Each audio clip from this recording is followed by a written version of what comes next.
Crisis पर और पाकिस्तान के अलावा जो यूक्रेन और रशिया के मसले पे मैं और कामरान बुखारी साहब कई हफ्तों से बातचीत कर रहे हैं और ये मसाइल हल होने को नहीं आ रहे। अब पाकिस्तान का पॉलिटिकल क्राइसिस एक बहुत ही इंतहाओं को छू रहा है। ज़्यादातर बातचीत हम इस हवाले से करेंगे। मेरे साथ जुड़े हुए हैं वाशिंगटन से कामरान बुखारी साहब। जी देखें, ये तो तवक्को नहीं थी कि एक नई जमात जिसका नाम पाकिस्तान तहरीक इंसाफ है, वो इस किस्म का कोई मैवरिक मूव पुल करेगी। मतलब क्योंकि इस किस्म का मैवरिक मूव पुल करना अगर ये सिर्फ एक जमात कर रही है, ठीक है, तो पहली बात तो ये है कि जमात तो मतलब एस्टैब्लिशमेंट के बलबूते पे ताकत में आई है, हुकूमत में एस्टैब्लिशमेंट के बलबूते पे इमरान खान साहब आए। ये बात बिल्कुल दुरुस्त है और मैं और आप जो है शो से पहले ऑफ एयर यही बात कर रहे थे कि इमरान खान साहब की जो तबीयत है, जो उनका स्टाइल है जारहाना किस्म का, तो उनसे तो तवक्को की जा सकती है कि वो इस तरह की बातें करेंगे। मतलब कि ये है कि वो उनको आप ये कह दें कि वो डबल डाउन करेंगे जैसे सदर ट्रंप ने किया अमेरिका के अंदर। वो डबल डाउन के अलावा फाइटर भी हैं, ठीक है। वो कहते हैं जी कि मैं मतलब जीतने में बिलीव करता हूँ, हारने में बिलीव नहीं करता, ठीक है ना। तो उनकी तबीयत कुछ इस किस्म की है, तो ये तो चीज़ समझ में आती है।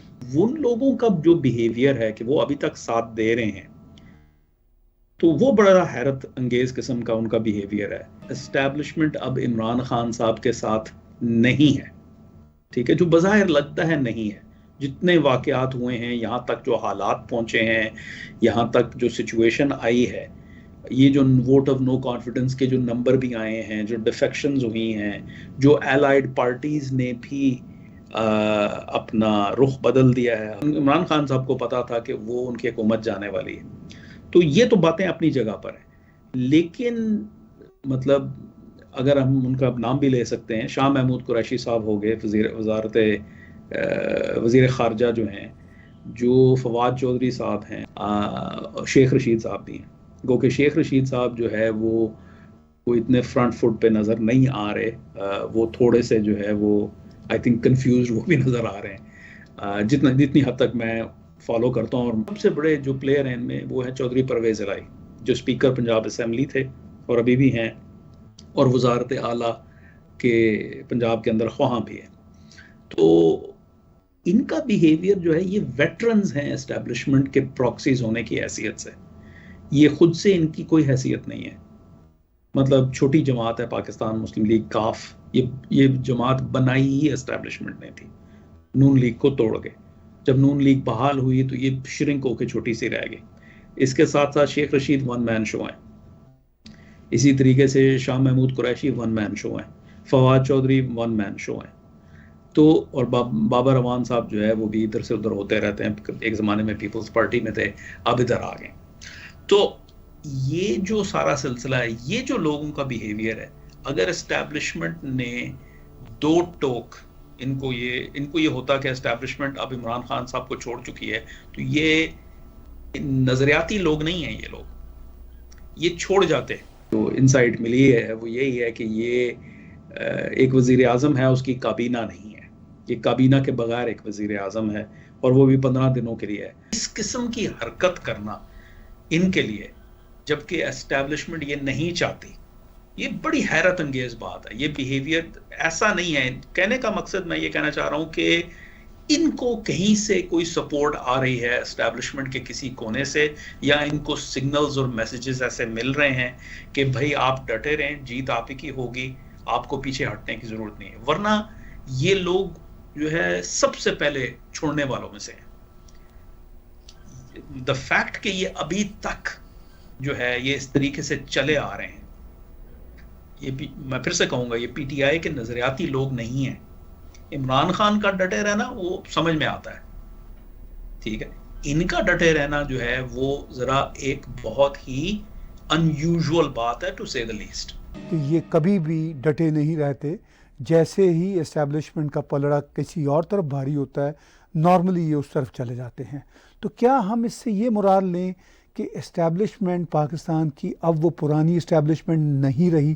फैक्शंस तो हमने माजी में भी देखे हैं इस्टेब्लिशमेंट के यहाँ, लेकिन क्या इस वक्त कमर जावेद बाजवा की सरबराही में जो इस्टेब्लिशमेंट है वो अब उस तरह की इस्टेब्लिशमेंट नहीं रही, वो कोई बहुत ही शरीफाना अंदाज की या खामोश तबाह हो चुकी है जिसका फ़ायदा जो लाउड ग्रुप है इस्टेब्लिशमेंट के अंदर वो लेना चाहता है, और वो फ़ायदा क्या है? ये दो सवाल हैं और ये $1 मिलियन क्वेश्चन है और इसका जवाब मेरे पास नहीं है। मैं खुद रियल टाइम में, ठीक है, ये हम बल्कि ऑन एयर कह लें, हम इसको समझने की कोशिश कर रहे हैं कि हो क्या रहा है, क्योंकि अब हमारे पास कुछ अनयूजुअल, एक्सट्रीमली अनयूजुअल बिहेवियर सामने आ रहा है।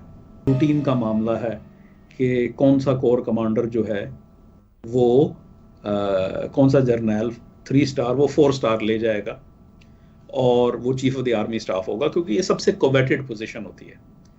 और जो मतलब अमूमी तौर पे जो मतलब एंड पे 3 लोग होते हैं, जब क्योंकि ये जो अपॉइंटमेंट है ये वजीर आजम को या जो मुल्क का चीफ एग्जीक्यूटिव होता है, पुराने मतलब जब पार्लिमानी निज़ाम मुअत्तल होता है तो उसमें सदर जो है वो चीफ एग्जीक्यूटिव का किरदार अदा कर रहा होता है, तो वो सदर डिसाइड करता है। कई दफ़ा सदर और चीफ ऑफ आर्मी स्टाफ जो हैं वो एक ही शख्स हमने देखा है। लेकिन जब कभी भी जो हुकूमतें आई हैं, वीक पार्लिमानी हुकूमतें आई हैं, वीक वजीर आज़म आए हैं, तो हमने देखा कि उन लोगों ने जो है वो जो बेसिकली एक कोलैबोरेशन के साथ कह लें या जो उनको बेसिकली आर्मी की तरफ से इशारा आया कि भाई ये 3 हैं तो इन 3 में से आप कोई चुन लें, तो जो उनको चुना जाता है उसके बाद जो दूसरे नंबर का जो जर्नल होता है जो कि जिसको कहते हैं रनर अप, जिसे हम अंग्रेजी में कह सकते हैं, उसको दूसरी पोजीशन मिल जाती है जो chairman joint chief of staff committee है। गो के इन थियरी वो सीनियर मोस्ट पोजीशन है, क्योंकि chairman joint chief of staff committee सिर्फ आर्मी का चीफ नहीं होता, वो उस कमेटी का कि जिसमें एयर फोर्स के सरबराह और नेवी के सरबराह और आर्मी के सरबराह होते हैं, उस कमेटी का चेयर होता है। कानूनी तौर पे भी, प्रोसीजरली भी, और जो बाज़ गश्त हमें सुनने में आती है मतलब ओपन सोर्सेज में, वो यही है कि वो बड़ी कंट्रोवर्शियल थी, क्योंकि ये दूसरी दफ़ा थी करीब माजी में कि आर्मी चीफ को एक्सटेंशन दी गई। पिछली दफ़ा पीपल्स पार्टी के दौर में जनरल परवेज़ कयानी को ये एक्सटेंशन दी गई थी। तो जब ये अमूमी तौर पे एक्सटेंशन इस तरह की जबकि मार्शल लॉ ना हो, प्रोसीड हो जाते हैं या प्रमोट हो जाते हैं या अपने एपेक्स को पहुंच के फिर वो घर चले जाते हैं, तो over a period of time बहुत लोग, बहुत जर्नैल आए, और एक वक्त में ये था कि जब जो टॉप ब्रास थी मुशर्रफ के अंडर, उसमें ऐसे जर्नैल थे जो उनसे 10-10, 12-12 साल जूनियर थे। तो ये चीज़ कहने का मकसद ये है कि ये मायूब समझी जाती है। तो अब मौजूदा सूरत हाल के अंदर सवाल उठता है कि एक्सटेंशन की क्या ज़रूरत है, क्या जो बाकी जर्नैल हैं वो इस काबिल नहीं हैं कि वो मतलब इस पोजीशन में आकर तो उसी तरीके से अपने फ़राइज़ सर अंजाम दें जैसे कि उनके जो प्रेडेसेसर ने किया। तो हो सकता है कि लोग जो इनके इर्द गिर्द के जो टॉप जनरल्स हैं वो मतलब इससे अनकंफर्टेबल हों कि ये दोबारा से इनको एक्सटेंशन मिल रही है। फिर ये कि ये बहुत बड़ा एक्सपेरिमेंट है जो कि बहुत मतलब फेल हुआ है, ये जिसको हम इमरान खान की हुकूमत हाइब्रिड रेजीम कहते हैं। मेरा मजमून भी परसों छपा है new lines institute for strategy and policy, जो हमारी थिंक टैंक है, तो मैंने उसमें लिखा था Pakistan never ending regime changes. तो वो उसमें भी मैंने इस चीज़ का जिक्र किया है कि ये ये जो सिचुएशन है जहाँ पे मतलब फिर से मैं कहूँगा फैक्शंस मुश्किल हो सकते हैं, लेकिन प्रोफेशनल कंपटीशन, और फिर ये है कि जब एक एक्सपेरिमेंट इतना बड़ा फेल हो तो फिर अकाउंटेबिलिटी भी होती है कि ये किसका कसूर है। फिर ये भी है कि जनरल फैज़ को जो हटाया गया, जो साबिक DGIS आए थे, और उनको फिर कोर कमांडर 11 लगाया गया, जिसमें इमरान खान साहब ने बहुत रखना डाला बैठ के, जिसकी वजह से इमरान खान साहब और जो मिलिट्री एस्टैब्लिशमेंट है उसके दरमियान बहुत बड़ा खला आया। ये एक्सपेरिमेंट जो है ये फ़ौज के लिए बहुत भारी साबित हुआ, लेकिन बहुत सारे मुझे ऐसा लगता है, और ये चीज़ जो है हम वो एक्स सर्विसमैन जो हैं, जो रिटायर्ड जर्नैल हैं, जो टीवी पे आते रहते हैं, उनकी गुफ्तगू में भी हम उसकी झलक मिलती है कि वो भी जो है बहुत ज़्यादा इमरान खान के साथ उनकी साइड पे जो है उनका झुकाव है। तो ऐन मुमकिन है कि कुछ जर्नैल जो हैं वो ये इमरान खान को मतलब प्रेफर करते हों, और वो उनको जो है उनकी जानिब से कोई ना कोई इनकरेजमेंट मिल रही है। सॉरी गुफ्तगू लंबी हो गई, लेकिन ये ऐसा एक पेचीदा मसला है और ऐसा सेंसिटिव मसला है कि जिसके ऊपर मैं एहतियात से बात करना चाह रहा हूँ। मैं कोई गैर जिम्मेदाराना जुमला नहीं कहना चाह रहा, जिससे कि मतलब क्योंकि हम लोगों को एनालिसिस पेश कर रहे हैं और चूंकि हम रियल टाइम में पेश कर रहे हैं, तो हमें एहतियात बरतने की ज़रूरत है ताकि हम कोई मिस इन्फॉर्म ना करें अपने सुनने और देखने वालों को। इमरान खान की जो हाइब्रिड हुकूमत है एक सतह पे फेल हो गई, और हाइब्रिड हुकूमत को लाने में इस्टेब्लिशमेंट का बहुत बड़ा किरदार था। ये कोई अब ढकी छुपी बात नहीं रही। लेकिन दूसरी तरफ अगर हमें ये इंडिकेशंस मिल रही हैं कि शायद इस्टेब्लिशमेंट के कुछ लोग अभी भी चाह रहे हैं कि इमरान खान को रखा जाए, तो इसका मतलब ये है कि वो जो एक ब्रॉडर फ़ायदा है पाकिस्तान का, उसको मलहूज़े खातर नहीं रखा जा रहा। एक बात। दूसरी जो बड़ी अहम बात है कि इस सारे खेल तमाशे में पाकिस्तान के तल्लुकात कम से कम मगरबी दुनिया के साथ तो बहुत ही ख़राब कर दिए गए हैं। तो सवाल फिर एक ही पैदा होता है इन दोनों बातों से कि अगर हाइब्रिड रजीम फेल हो जाने के बावजूद वो रखना भी चाहते हैं खान साहब को, और उसके साथ साथ गैर ममालिक के साथ, ख़ास तौर पर मगरबी ममालिक और बिलखुसूस अमेरिका के साथ तल्लुकात भी ख़राब रखना चाहते हैं, तो इस सारे खेल तमाशे का फ़ायदा किसको है? तो इमरान खान साहब और उनकी जमात ने तो ये दिखा दिया है कि वो प्रोसेस को उसकी धज्जियां उड़ाने के लिए तैयार है, अपनी हुकूमत को बरकरार रखने के लिए या अपने आप को फिर से बरसर इक़्तिदार लाने की कोशिश में, या अपने पॉलिटिकल करियर को सैल्वेज करने के लिए। वो वजूहात कुछ भी हो सकती हैं, लेकिन हम उनको सियासी मफादात कह सकते हैं। अपने सियासी मफादात के लिए वो जो है ये क्राइसिस उनके लिए बहुत छोटी बात है। तो ये तो होगी उनकी बात, क्योंकि बड़ी नाजुक सिचुएशन है। अमेरिका का इस वक्त जो मफाद है ना, वो दो अपना लेवल पे है पाकिस्तान के साथ। एक तो ये है कि पाकिस्तान में अदम इस्तेहकाम ना हो। ये बहुत इंपॉर्टेंट है अमेरिका के लिए कि कैसे वक्त में जब अमेरिका अफगानिस्तान से निकल आया है, ये पिछले कुछ एक महीने के अंदर ये जो जिसे कहते हैं फॉरेन एक्सचेंज रिजर्व जो हैं, उनका जो वो ग्राफ है वो गिरा है, क्योंकि गवर्नमेंट ऑब्वियसली जो है वो उनको यूज़ कर रही है। अपना रेवेन्यूज़ तो आ नहीं रहे, तो आप फॉल बैक कर रहे हैं। ये चीज़ अमेरिका को पता है, ये देख रहा है अमेरिका। फिर आप IMF का जो प्रोग्राम था, वो चूंकि ये हुकूमत नहीं रही, तो वो सस्पेंड तो उसको नहीं कहते हम IMF वाले, लेकिन वो प्रोग्राम जो है वो अनसर्टनिटी में चला गया। लेकिन आई डोंट थिंक कि अमेरिका कुछ एक तो कर भी सकता है।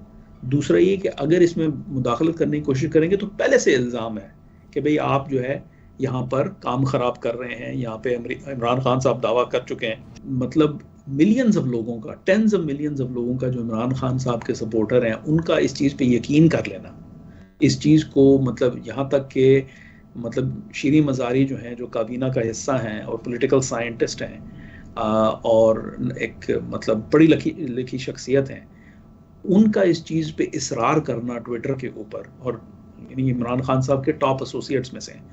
तो ये चीज़ जो है अब सिर्फ एक क्लेम नहीं है, ये एक जो अर्बन लेजेंड बन चुका है। तो ऐसे असना में अमेरिका और भी कंस्ट्रेंड है। जो सूरत हाल है पाकिस्तान में, इल्ज़ाम तराशी जो जिसका निशाना अमेरिका की तरफ है, उस हवाले से रूस की फॉरेन ऑफिस की स्पोक्सपर्सन मारिया ज़खारोफ ने कल ही कहा है कि हाँ, ये बात दुरुस्त है कि इमरान खान का दौरा रूस अमेरिका के लिए तकलीफ़ दे था। तो ये बयान क्या आप समझते हैं कि उनसे दिलवाया गया है, या ये जो वहाँ पे सूरत हाल है पाकिस्तान में पॉलिटिकल क्राइसिस की, उसमें ये एक और चंगारी के तौर पर काम आएगा? उनको किसी को कहने की ज़रूरत नहीं है पाकिस्तान की जानिब से, ये वो खुद करने के लिए तैयार हैं। क्यों? क्योंकि इस वक्त उनको जो चीज़ उनके पास आ रही है अमेरिका के ख़िलाफ़, वो उसको बरूए कार लाएंगे। जो ईरान के साथ वो इस वक्त बड़े ज़बरदस्त बगलगीर हुए हैं, और वो जो न्यूक्लियर इशू है, जो न्यूक्लियर नेगोशिएशंस चल रहे हैं नई न्यूक्लियर डील के लिए अमेरिका और ईरान के माबैन, उसको भी ख़राब करने में वो अपना किरदार अदा कर रहे हैं। वो ईरान को इन्फ्लुएंस कर रहे हैं, उसके बिहेवियर को इन्फ्लुएंस कर रहे हैं, क्योंकि इस वक्त वो जंग लड़ रहे हैं मगरब के ख़िलाफ़। यूक्रेन के साथ तो है यूक्रेन, लेकिन वो यूक्रेन की मौजूदा हुकूमत, यूक्रेन की जो बेशतर आबादी है, उसको मगरब का हिस्सा समझते हैं, अमेरिका का जो है हलीफ समझते हैं।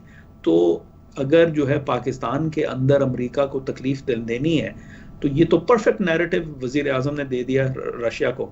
और याद रहे कि रशिया ने तो किया ही किया, ईरान का स्टेट मीडिया भी इस चीज़ को पूरी तरीके से प्रोपेगेंडा कर रहा है। यहाँ तक ये बात की जा रही है कि फेक न्यूज़ चलाई जा रही है ईरान की जानिब से कि अमेरिका का जो CIA ने कू करने की कोशिश की, फेल हो गया। इस तरह के जो अपना बयानबाजी है और जो डिस्कशंस हो रहे हैं, ये पूरी तरीके से एक्सप्लॉइट किए जा रहे हैं उनके अपने मफादात के लिए।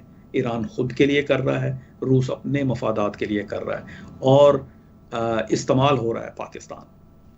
जी, आपने कहा कि पाकिस्तान बदकिस्मती से इस वक्त इस्तेमाल हो रहा है, तो ये मामला आपको कहाँ तक अब जाता नज़र आता है? रूस यूक्रेन और ख़ास तौर पर रूस और वेस्ट की जो टेंशन है, जब तक वो अपने मंतकी अंजाम तक नहीं पहुंचेगा तो जाहिर है फिर जो है हम कोई सीज़ फायर नहीं देख पाएंगे। लेकिन सवाल ये है कि इसमें लेन देन जब होती है तो कंसेशंस देने पड़ते हैं। रूस जाहिर है उसका मतलब इस जंग में ऑलरेडी बहुत नुकसान हो चुका है, तो वो इतनी आसानी से तो नहीं मानेगा, उसकी कुछ मुतालबात होंगे। ऑलरेडी जैसे मैंने जिक्र किया, उनका बेशतर इलाका जो क्राइमिया से लेके दोनबास तक का है, वो उस पर रूस वहाँ से हटना नहीं चाहेगा, तो ये बहुत बड़ा नुकसान है।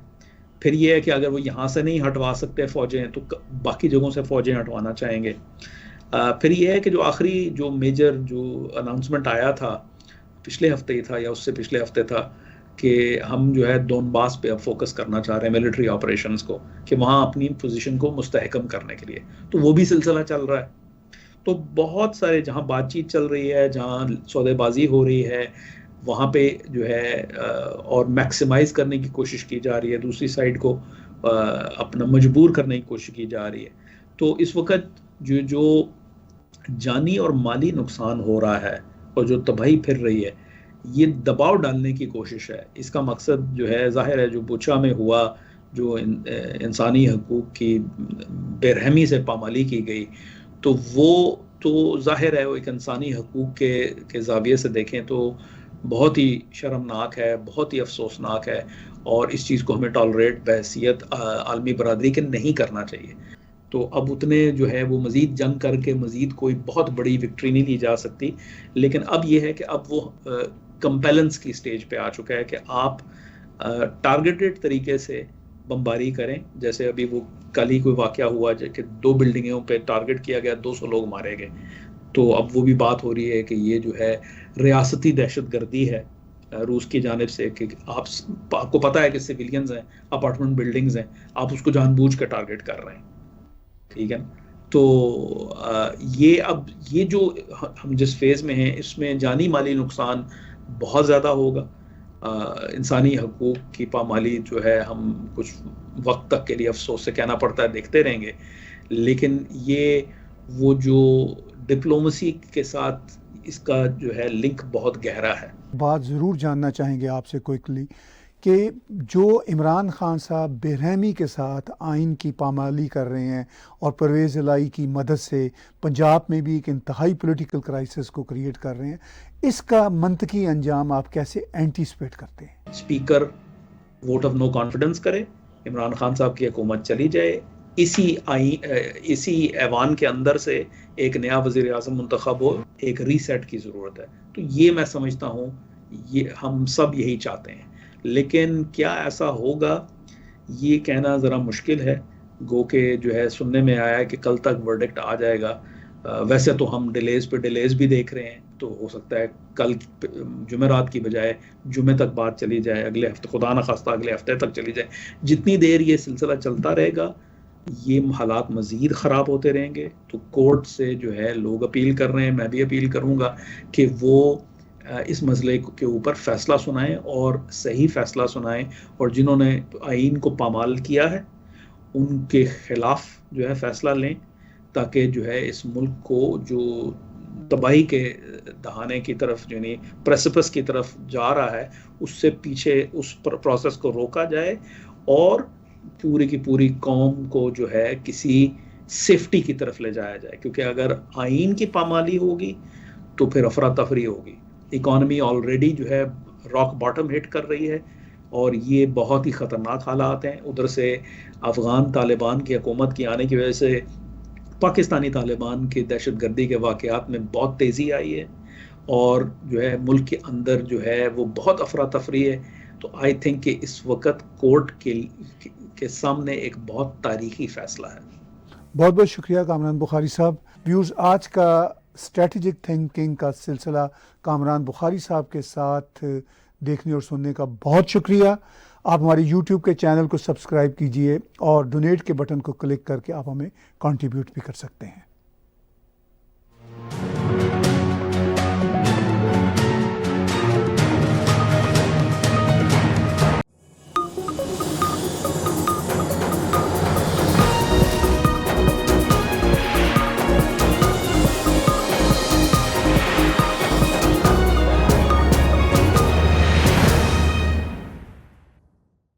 Subscribe TAG TV YouTube channel and press the notification button.